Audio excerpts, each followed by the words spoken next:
오늘 같이 우리가 본 성경 본문은 사도행전 맨 마지막 2절입니다.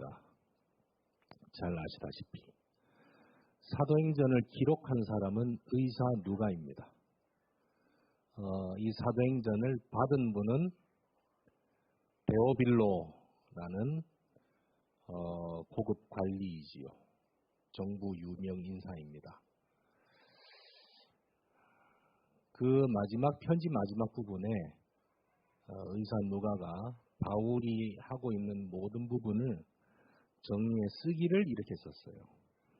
바울이 온 2년 동안, 이태라는 말은 2년인데 2년 풀로 자기 셋집에 머물면서, 이 셋집은 새방사이한 원룸을 얻은 게 아니고, 요때 바울은 감옥 생활을 하고 있었는데, 당시 로마 시민권을 가지고 있는 사람은 일반 감옥에 가지 않고 자기가 별도로 방을 얻어서 있겠다 할 수 있는 권리가 있었습니다. 그래서 자기 셋집에 2년 동안 머물면서 자기에게 오는 모든 사람을 다 영접했어요. 그래서 하는 일이 뭐냐면 하나님의 나라를 전파하며 주 예수 그리스도에 관한 모든 것을 쪽팔리게가 아니라 담대하게 거침없이 가르치더라.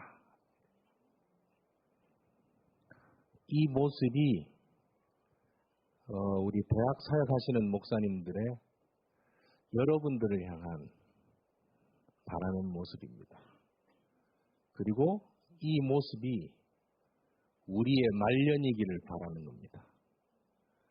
우리가 어디서 목회하고 어떻게 사역을 정리하고 어디서 거처를 마련해서 어떻게 하든 거기서 내가 할 수 있는 모든 그 시간 동안 하나님의 나라를 전파하며 주 예수 그리스도에 관한 모든 것을 담대하게 거침없이 가르치더라.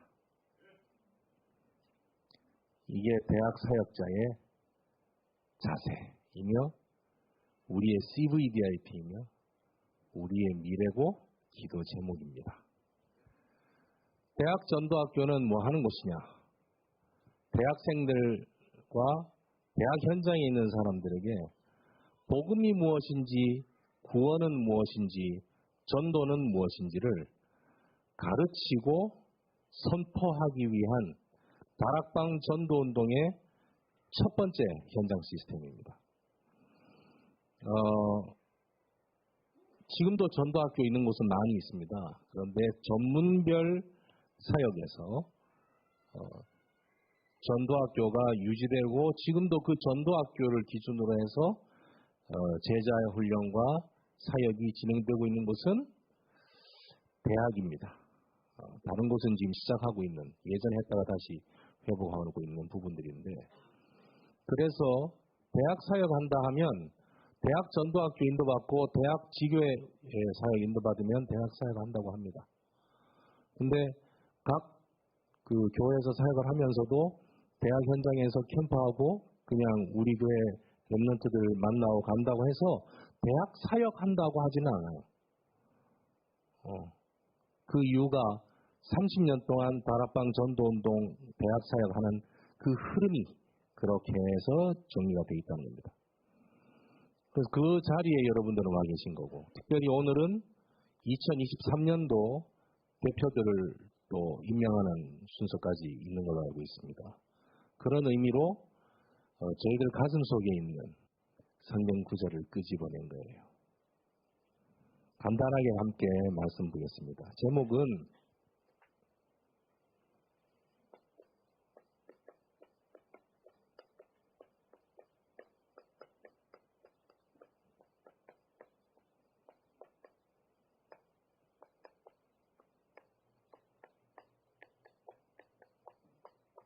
하나님의 절대 계획 속에 있는 나. 그래놓고 오늘 본문을 올렸습니다. 사도 바울이 이때 본인의 집에서 오는 모든 사람들을 영접해서 하나님 나라를 선포하고 주 예수, 나의 주인이신 그 예수가 바로 그리스도임을, 모든 것을 담대하게 거침없이 가르쳤던 그 영향으로 2023년도 우리는 복음을 갖고 복음 속에서 이 자리에 앉아 있는 거예요.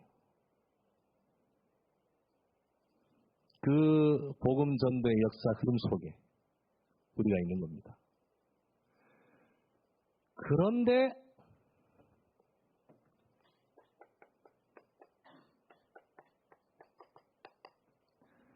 정작 나는 무슨 뜻인지를 알겠는데 내가 처해 있는 어려움과 문제들로 힘들어요.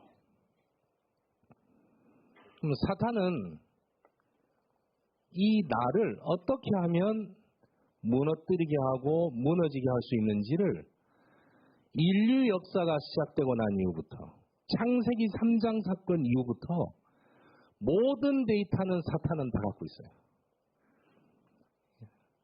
죽는 존재가 아니지 않습니까? 그렇죠? 사탄은 죽는 존재가 아닙니다. 영원히 존재하는 존재입니다. 그래서 주님께서 재림해 오셔서 심판하실 때 지옥불에 영원토록 가두어두기 위한 거거든요. 또 우리는 유한하지 않습니까? 대략 한 100년 살다 가는데 우리가 아무리 사탄에 대해서 연구하고 한다 한들 우리가 사탄의 능력을 뛰어넘길 수는 없습니다. 그래서 한 길밖에 없는 겁니다. 사탄을 깔끔하게 박살낸, 머리를 박살내버린, 그리고 사탄의 죽음의 권세를 끝내버리신 그리스도만이 우리가 붙잡고 승리할 수 있는 유일한 발판이요, 유일한 근거이요, 유일한 실체가 되는 겁니다. 그 그리스도 예수 안에서 살펴봐야 되는데 우리가 조금이라도 그리스도로 충만하거나 그리스도 속에 있음이 좀 흐트러지거나 좀 느슨해 있거나 틈이 보이면 이 사탄은 여지없이 그 틈을 공격합니다. 이 말은 틈을 절대로 보이지 마라, 이 말 하려고 하는 거 아니에요. 그런 줄 아시고 주님이 성삼위 하나님께서 성령으로 우리에게 임해 계시는 겁니다. 그런 줄 아시고 그리스도를 인정하고 무릎 꿇고 믿고 받아들이고 모셔드린 모든 자에게, 이 내용을 알고 받아들인 모든 자에게 그 시로부터 영원토록, 그래서 우리는 죽으면 지옥 갈 이유가 없는 겁니다. 함께 하기 때문에 좀 느슨해지고 좀 틈이 보였다 해서 그래서 내가 이런 문제를 당했구나, 이런 생각을 하지 마라. 그러나 어떤 상황인지는 알고는 있어야 된다. 우리는 주로 나를 어떻게 인지하냐면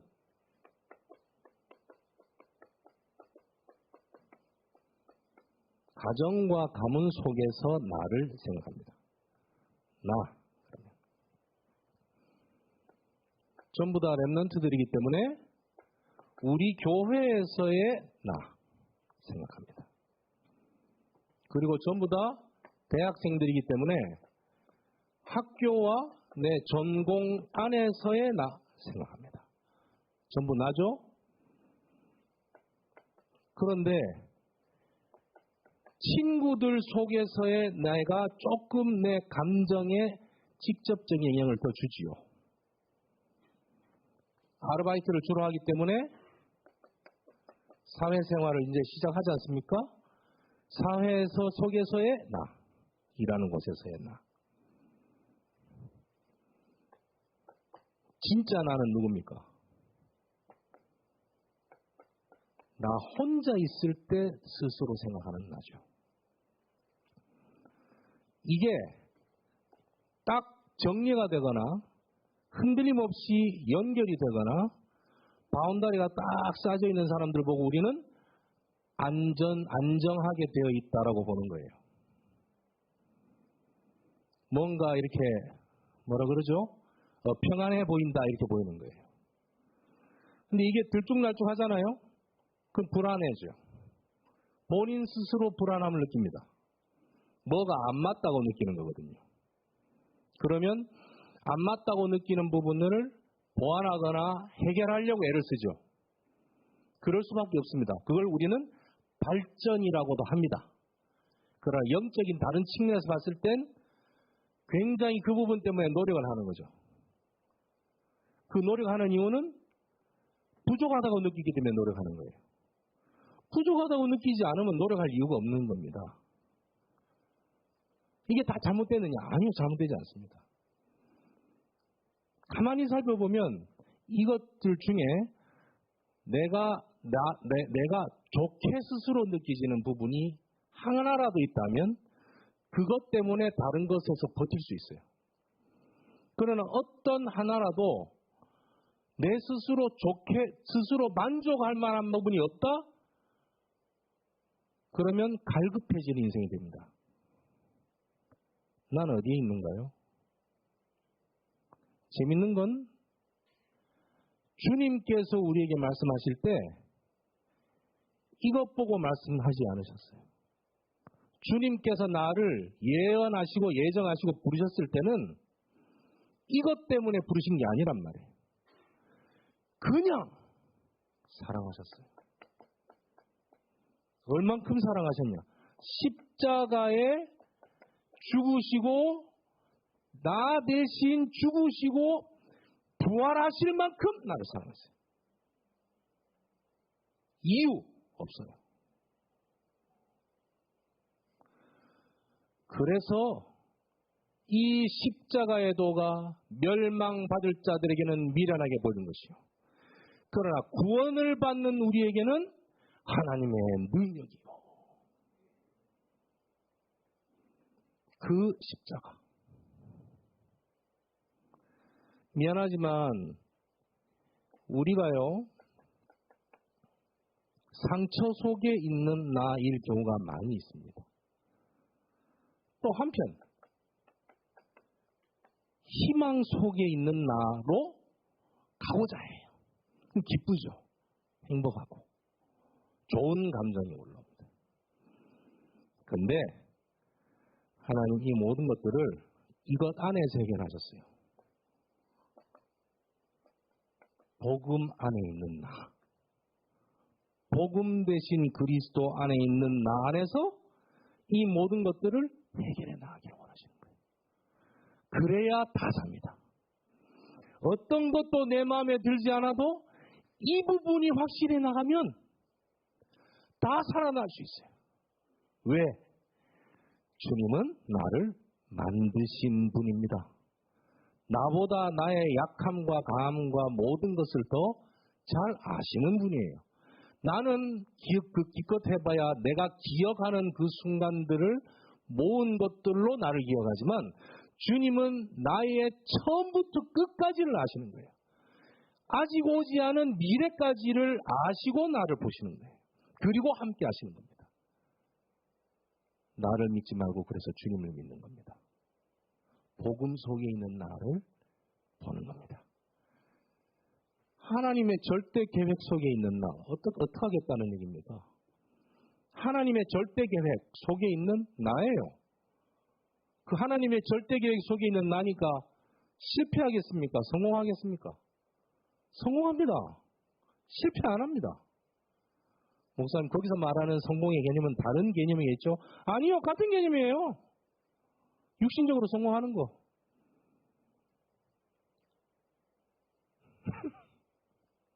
육신적으로 성공합니다.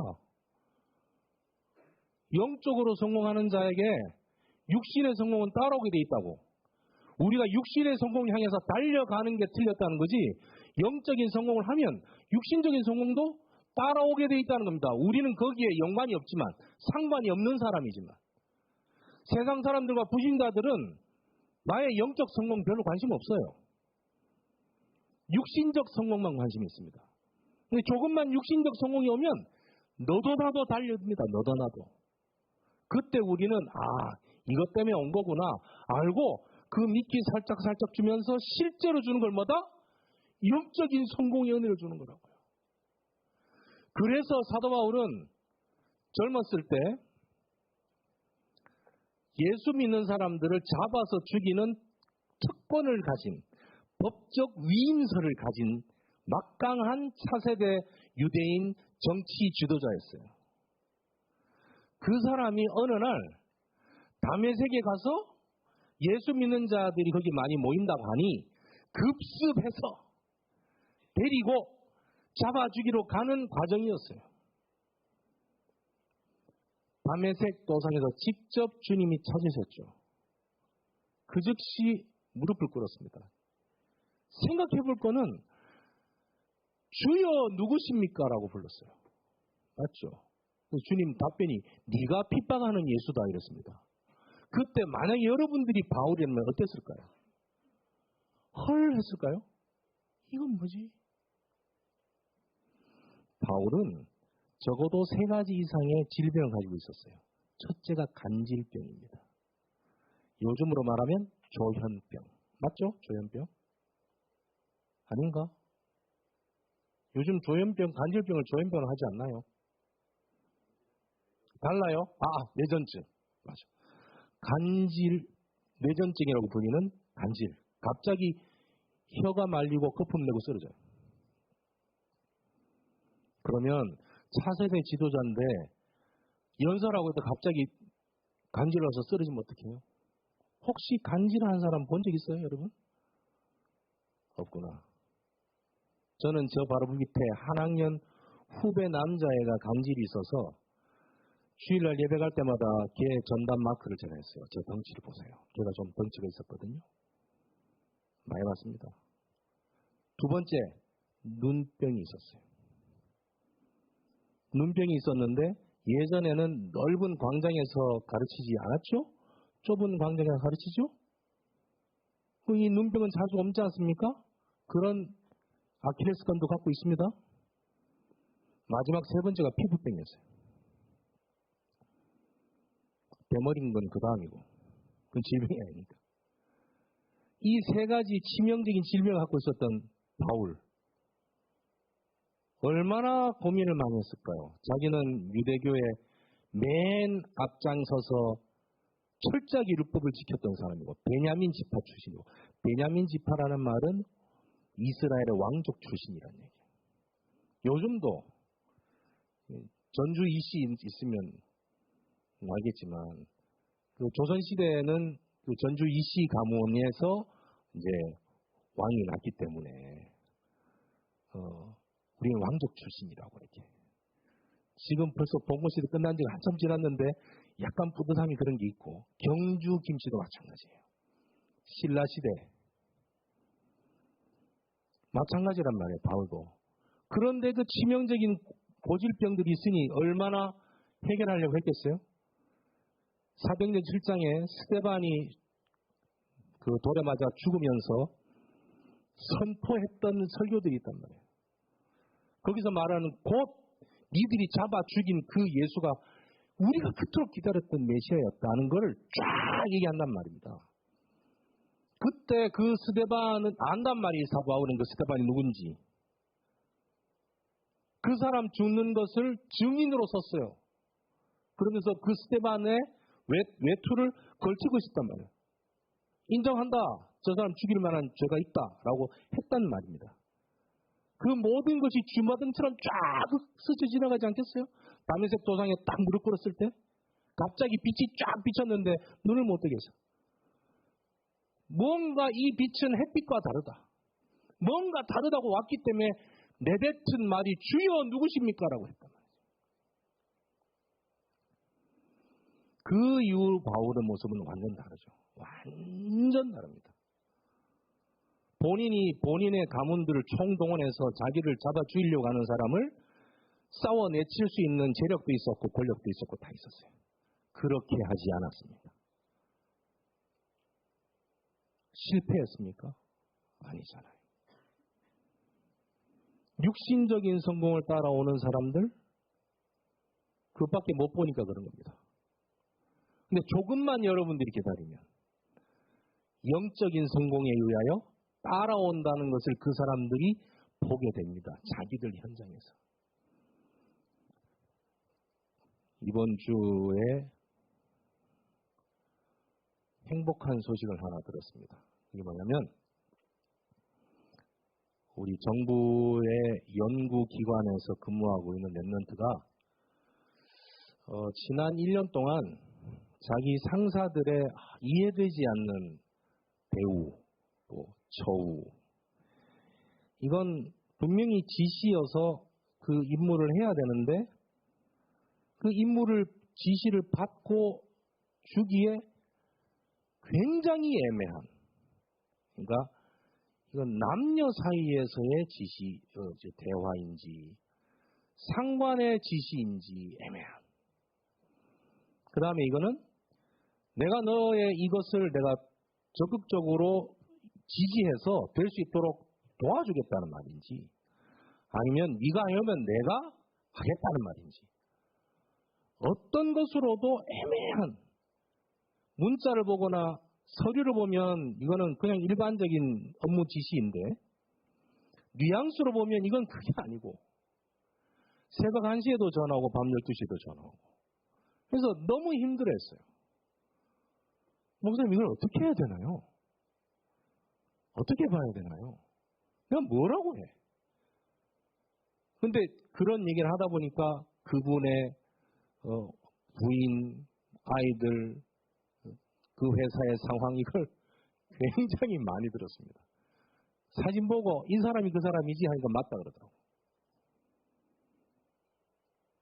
드디어 이번 주에 결판이 났어요. 어떻게 났냐? 이 친구는 그냥 일반 연구원입니다. 팀장급도 아니고 지도자급도 아니에요. 공개 채용됐어요. 블라인드 채용으로. 그래서 들어갔는데 이 친구가 이야기한 대로 다 됐어요. 그리고 굉장히 위험한 순간이었었는데 기도 모임이 시작됐어요. 이 친구가 거기서 같이 기도 모임에 참여하고 예배하고 기도 제목 주고 하는 거예요. 그러면서 목사님 이거는 그냥 말씀드려야 될 게 아니고 꼭 한번 내려오십시오. 제가 디테일한 보고를 드리겠습니다. 내가 뭐라더냐 현장 사령관이라 하지 않았느냐. 목사님 맞는 것 같아요. 진짜 맞는 것 같아요. 여러분은 이 자리에 모여 있으니까 서울대학 리더들로 그리고 각 교회에서 리더들로 있는 거지 직장을 들어가고 여러분들 과에 들어가는 순간 혼자잖아요. 혼자기 때문에 내가 제대로 하고 있는 건지 아닌지 어떻게 해야 되는 건지 뭐 좀 가만히 있어도 될 것 같고 뭐 별 차 문제 없는 것 같고 좀 내가 설진도 안 돼 따라오지도 않는 것 같고 분명히 현장 사령관이라고 영적 사령관이라고 그런다는데 난 아무리 봐도 내가 영적 사령관인 것처럼 느껴지진 않고 그러고 있습니다. 근데 그게 맞아요. 여러분들 스스로 볼 때는 그게 그렇게밖에 안 보여요. 그러나 여기 계신 대학사에 가신 목사님들이 여러분들 볼 땐 달라요. 귀해요.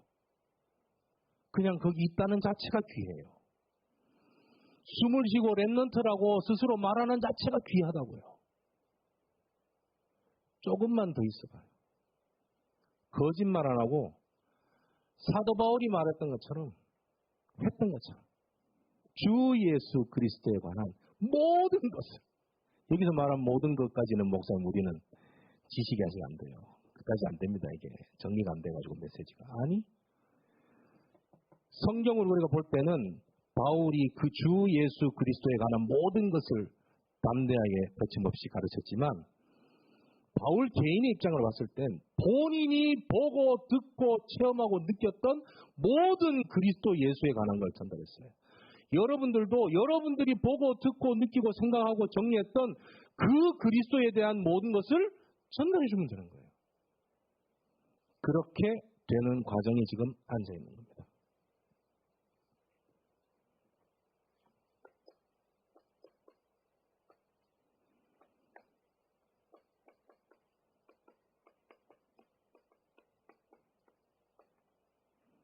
하나님의 절대 계획 뭔가요?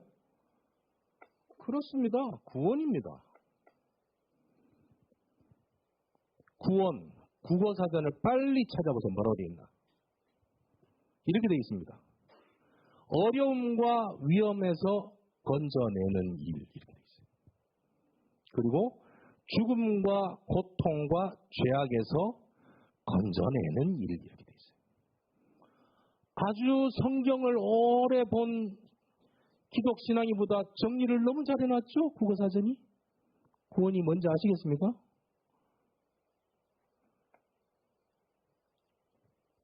사전에서 말하는 어려움과 위험에서 건져내는 일, 죽음, 죄악, 고통에서 건져내는 일. 그 본질적인 일은 어디서부터 시작했느냐? 아시다시피 창세기 3장부터 시작됐죠.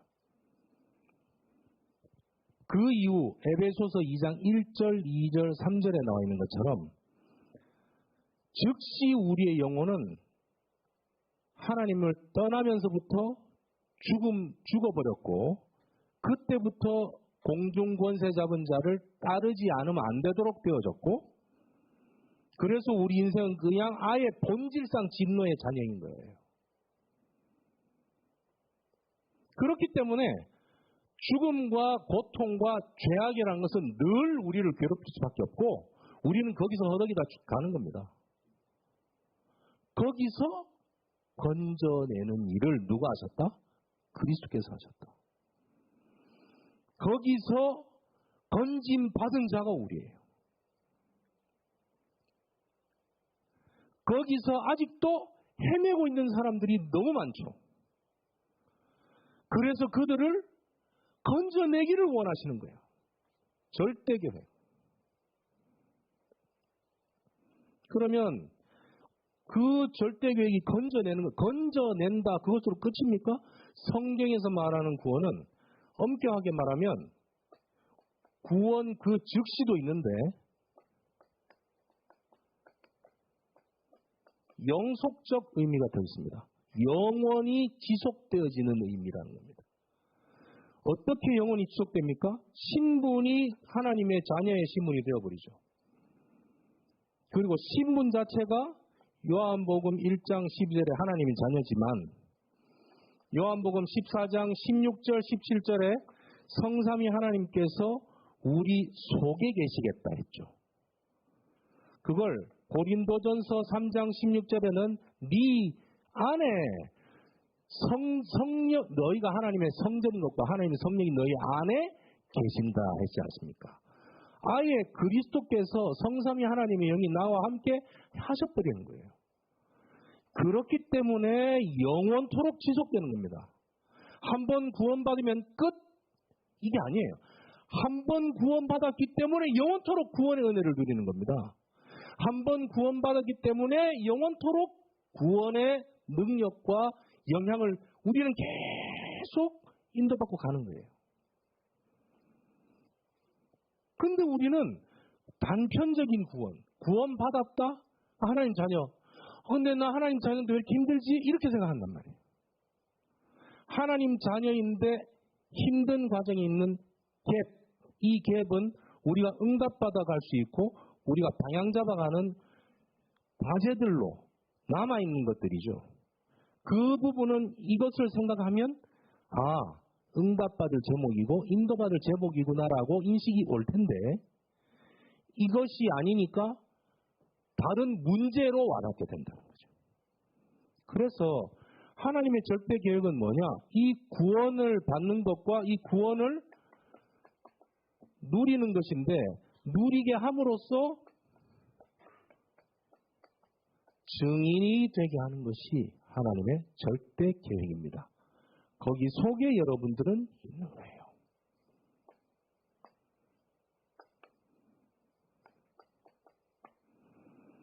그들에게 예비하신 하나님의 힘이 준비되신 힘이 있습니다.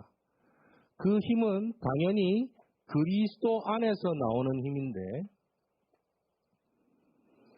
다 아시다시피 이 그리스도는 참된 왕이요 참된 제사장이요 참된 선지자로 오셨지 않습니까? 그래서 요한복음 14장 6절에 내가 곧 길이요 진리요 생명이다. 참된 왕으로 오셨기 때문에 사탄 권세가 절대로 역사하지 못합니다. 참된 제사장으로 오셔서 우리 죄 문제를 당신이 십자가에서 죽으시고 깨끗하게 해결해버리신 거예요. 나의 죄는 나도 해결 못하지 않습니까? 그리고 어떻게 살아가야 될지 모르기 때문에 당신이 아예 나와 함께 하셔버리는 거예요. 뭐로? 길로 진리지만 생명으로 와 계신 거예요. 당신이 나를 살게 하십니다. 이제는 여러분들 인생이 여러분 게 아니에요. 좀 더 직접적으로 표현하면 주님 겁니다. 주님은 절대 손해보시지 않습니다. 절대로 여러분들을 망하도록 내버려 두지 않아요. 절대로 여러분들을 그냥 혼자 외롭게 내버려 두지 않습니다. 반드시 여러분들을 다른 사람들이 보아 알도록 저 막루에 쟤 누구야? 내가 아는 걔네. 파수꾼으로 서 있거든요. 비록 옷은 조금 힘들어도 얼굴은 하네요. 눈빛은 살아있고. 아까 말했던 그 선배, 서울지부 출신인데 대학 사역 때부터 했던 친구인데 어떤 터닝 포인트가 있었느냐. 한 번은 그 소장이 자기를 부르더래요. 내가 지금 이런 일을 당했는데 교회 다니는 것 같던데 기도 모임 한다는 얘기를 들었다면서 그동안 내가 좀 이런저런 말하고 좀 미안하다고 나를 위해서 기도 좀 해달라 하더래. 그러니까 이 친구가 얼마나 놀랬겠어요. 절대 업무 공간에서는 그렇게 말하는 사람이 아닌데 네? 네. 이러고 나왔대. 나왔는데 무슨 말인지 한참 생각하다 나중에 그 말이구나. 그러더니 일사천리로 조직 개편되고 그 소장이 지가 이러이러한 부분도 있는 것 같습니다라고 보고했던 몇 개를 맞다고 인정하고 조정을 했는데 지금 분위기가 완전히 바뀌어버렸다는 거죠. 그리고 다락방이 시작됐다는 거죠. 이게 키포인트입니다. 다락방이 시작됐다는 거예요. 그래서 내가 그랬습니다. 시작이다 이제. 너무 흥분하지 마라. 목사님 좀 흥분할 거 없어요. 이렇게 될 줄은 상상도 못했습니다. 근데 이제 정말 우리 안에 딱 지금 타겟을 두고 복음 전해야 되겠다고 생각했던 사람이 한 사람이 있는데 지금 복음 전달 직전까지 왔습니다. 기대해 주십시오. 그래. 이 친구의 그런 어떤 멘탈이나 준비된 멘탈은 언제쯤 준비되었을까요? 대학 때. 대학 시스템에서. 나도 모르게 나와요. 그 힘을 어떻게 찾느냐? 복음 안에서 찾는 겁니다. 복음 안에 있는 나, 그게 나의 힘입니다. 두 번째는 말씀 안에서 찾습니다. 말씀 속에 있는 나, 그게 힘이에요. 나에겐. 하나님의 말씀은 성취되지 않습니까? 그 말씀의 흐름 속에 내게 있다? 그 성취 속에 내가 있는 거예요. 그러면 내가 이해하는 나보다 하나님의 말씀 성취 흐름 속에 있는 나는 하나님의 역사하심이 뒤로 따라가잖아요. 다르죠. 어떤 게 더 믿음직스럽습니까? 말씀 속에 있는 나. 그리고 기도 속에 있는 나. 자, 복음 속에 있는 나. 이게 바로 나의 정체성입니다. 그리스도 예수 안에 있지 않습니까? 그럼 끝 아닌가요? 우리 엄마의 딸, 우리 아빠의 아들이 아니고 그리스도 안에 있는 나. 그걸로 끝. 무시하라는 얘기가 아니라. 그 정체성이 있어야 거기에 따른 신분과 권세가 당연히 누려지기 시작하게 되는 거죠. 어색한 게 아니라. 성삼위 하나님께서 성령으로 나와 함께 하세요. 주권을 가지시고 당신의 힘과 능력과 지혜가 모든 것을 가지시고 창조하셨고 지금도 운행하시는 창조력과 지혜와 능력을 그대로 가지시고 나와 함께. 그러면 우리가 어떤 부분에 하나 어떻게 될지 모르겠다 할 때 하나님 어떻게 해야 돼요? 시간은 자꾸 가는데 답을 안 주시면 가만히 있으면 돼요. 그러면 안 되잖아요. 내가 이미 제안을 다 해놓고 묻는 거거든요. 그렇게 안 된다는 거예요. 이건 연습이 좀 필요합니다. 기다려주세요. 하나님께서.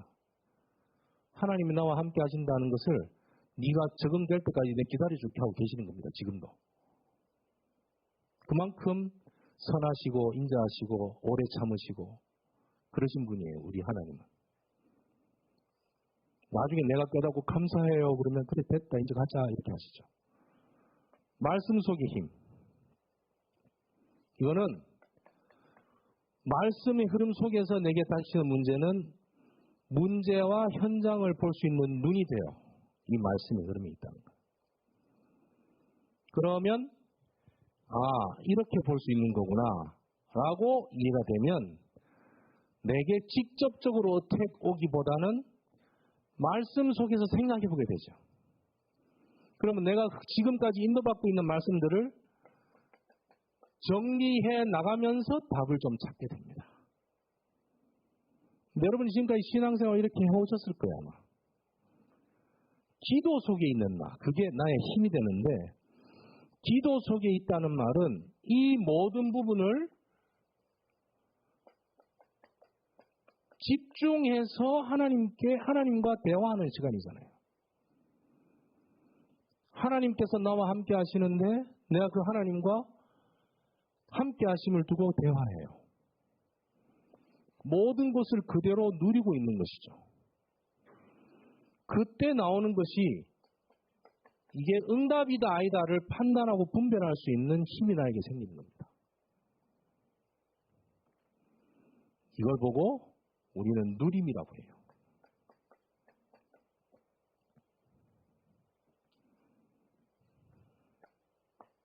세 번째.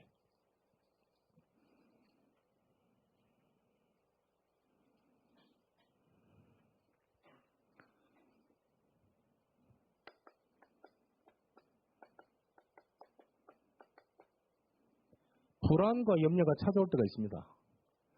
분명히 하나님의 절대 계획 속에 있는 나인데도 불구하고 불안과 염려는 내게 찾아옵니다. 알고는 있어야 됩니다. 내가 창세기 3장 속에 빠져 있어서 내가 영적 상태가 안 되어서 우리는 우리 스스로를 참 그렇게 비판하고 정죄해 나가고 잘 분석을 해요. 스스로를 갉아먹는 분석을.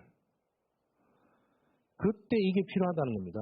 복음 안에 있는 나라고. 그렇다면은 우리는 뭘 봐야 되냐면 이게 딱 왔을 때 하나님 어떤 계획이 있으신가요? 라고 물어보기를 해야 돼요. 그것부터 시작해야 됩니다. 아파도 왜 아플까요? 왜 아픔을 주시나요가 아니라 이 아픔이 하나님의 어떤 계획인가요? 를 물어보는 거예요. 왜냐? 이렇게 느끼게 불안하고 염려로 느끼게 되는 근본은 불신앙이기 때문에 그렇습니다. 불신앙은 사탄이 창세기 3장 때부터 써먹었던 방법입니다. 가장 원초적인 방법이고 지금도 쓰는 트렌디한 방법이고 미래도 쓸 첨단적인 방법이에요. 불신앙. 내가 생각하는 것이 옳고 내가 느끼는 것이 맞고 내가 보는 것이 좋다는 거죠. 나라는 테두리 안에서 다 판단하는 겁니다. 거기를 훌쩍 뛰어넘은 우리의 신분인데 이 조그마한 곳으로 다시 들어가게 만드는 게 사탄의 역사예요. 하나님의 계획을 물을 때 객관적으로 바라볼 게 우리가 불안하고 염려를 느낄 때 이 세상 살면서 느끼는 거지 혼자 기도하다고 느끼는 건 잘 알거든요. 그러면 사탄은 지 나라에서 나에게 무슨 짓을 하려고 하느냐? 이 짓 하려고 한다. 판단이 되죠. 그때 그러면 하나님의 나라는 어떤 부분을 원하시느냐? 지금도 하나님의 절대 계획을 이끌고 가신다. 그렇다면 복음을 누리고 복음 속에 있는 나를 확인하고 복음을 전달하는 것. 예원교회 지금 전도사님 되신 분인데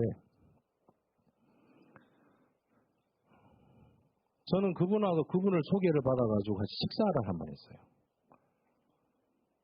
지금도 잊혀지지 않습니다. 벌써 한 10년 넘었네요. 식사하는 자리에서 반갑습니다. 저는 김창현 목사입니다. 라고 소개를 했는데 그분은 저에게 뭐라고 인사말을 하느냐. 저는 오늘부로 그리스도이신 주님 만난 지 몇 년 됐고요. 오늘까지 저를 통해서 하나님을 만난 사람이 30몇 명이고 지금 현재 저는 예원교회에서 신앙생활을 하고 있고 인도받고 있고 훈련받고 있습니다. 이렇게 얘기하는 거예요. 나는 깜짝 놀랐습니다. 그 당시 그분의 신앙 연수는 5년이 안 됐어요. 제가 왜 보자가 있냐면 이분 말하는 거나 행동하는 거나 현장에서 인도받는 게 훈련을 아주 제대로 받았다. 이분 사역해 준 분이 정말 괜찮으신가 보다. 본부 방향 흐름에 과하지도 무례하지도 절대 하지 않아요. 합리적이고 차분하면서도 현장적이고 우리 보통 현장파이면 아주 표현이 가고 와일드하지 않습니까? 이분 안 그래요. 굉장히 차분해요. 너무 괜찮아서 내가 한번 식사 한번 하자고 했더니 세상에 신앙 연수가 5년도 안 된 거예요. 내가 너무 놀라서 한참을 쳐다보고 있으니까 목사님 왜 그러시는데 제가 좀 잘못됐나요? 라고 묻길래 그게 아니라고. 지금 예원교회 전사님 되겠습니다. 되어 있는데 전문인 연사님으로 손 좀 보면 알 거예요. 누군지. 여러분 소개 어떻게 합니까? 모태 다락방이고요. 이렇게 할 수는 없잖아요. 그렇다고 저 누구 몇 명 예수 영접했고요. 근데 그분이 말한 거는 자기가 복음 전에서 영접한 사람 숫자가 말하는 게 아니에요. 자기를 통해 하나님을 만난 분. 그 중에 몇 명은 자기가 복음을 전했지만 몇 분은 복음 좀 전해달라고 연결을 했고 몇 분은 지금 또 계획 중에 있는 그런 사람들을 얘기하는 거거든요. 그러면서 자기는 대화 가운데 직장을 선택하거나 그 다음 현장을 선택할 때 저는 꼭 기도하는 내용이 있습니다. 뭐예요? 그랬더니 전도할 사람이 있으면 그쪽으로 갑니다. 그러더라고요. 이건 또 뭐야? 깜짝 놀랐습니다. 저는.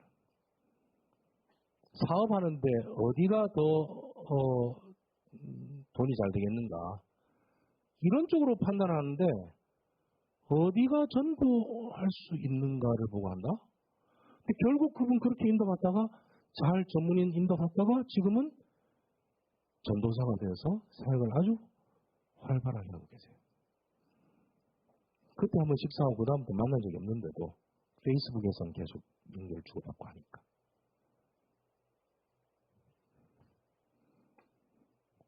우리가 어디 방향으로 우리는 인도받아야 됩니까? 대학 리더로 세워졌으면 이제 앞으로 동기 다 버리라고 합니다. 동기 못 버립니다. 어떻게 버립니까, 인간적으로? 근데 그 동기 버리는 것이 돼요, 그렇게. 이게 내게 너무 좋고, 이게 이게 은혜가 되고, 이 속에 있을 때 내가 참 감사하다고 나오면, 자연스럽게 내가 이전에 갖고 있던 것들은 손을 놓아지더라고요. 저는 개인적으로 클래식 음악을 정말 좋아했습니다. 어릴 때부터. 안 맞았어요. 제 친구들하고 저하고는. 지금도 클래식은 좋아합니다. 시간 지나서 살펴봤습니다. 저는 매달 클래식 음반 하나씩 샀거든요. 그 어려울 때 저 혼자 용돈 모아가지고 매달 카세트 테이프 때부터 중학교 2학년 때부터 어디선가부터 클래식 음반 안 사기 시작했어요. 알고 봤더니 제가 유 목사님 만나고 다락방을 본격적으로 하게 된 그때부터 음반을 한 장도 산 적이 없더라고요. 우리 아이들 어릴 때 교육용으로 CD 몇 장 모아놓은 거 있잖아요. 5장, 6장 한꺼번에 명반 드리는 거. 그거 한번 상입판이에요. 지금도 음악은 좋아합니다. 그러나 그 음악 속에 너무 행복하다 이런 건 아닌 것 같아요. 왜? 이걸 맛보고 나니까 딴 건 안 되는 겁니다. 동기 없어지게 될 겁니다. 무엇으로 채워집니까? 이걸로 채워지게 될 겁니다. 그러고 나면 불안하고 염려했던 거리들이 있지 않습니까? 거리? 포인트들이 있고 이슈들이 있잖아요. 이거는 전부 다 나에게 발판이 되더라. 결론을 내리겠습니다. 하나님의 절대 계획 속에 있는 나, 한마디로 말하면 염려할 것 없다 하는 겁니다. 생각할 것이 있다면 우리는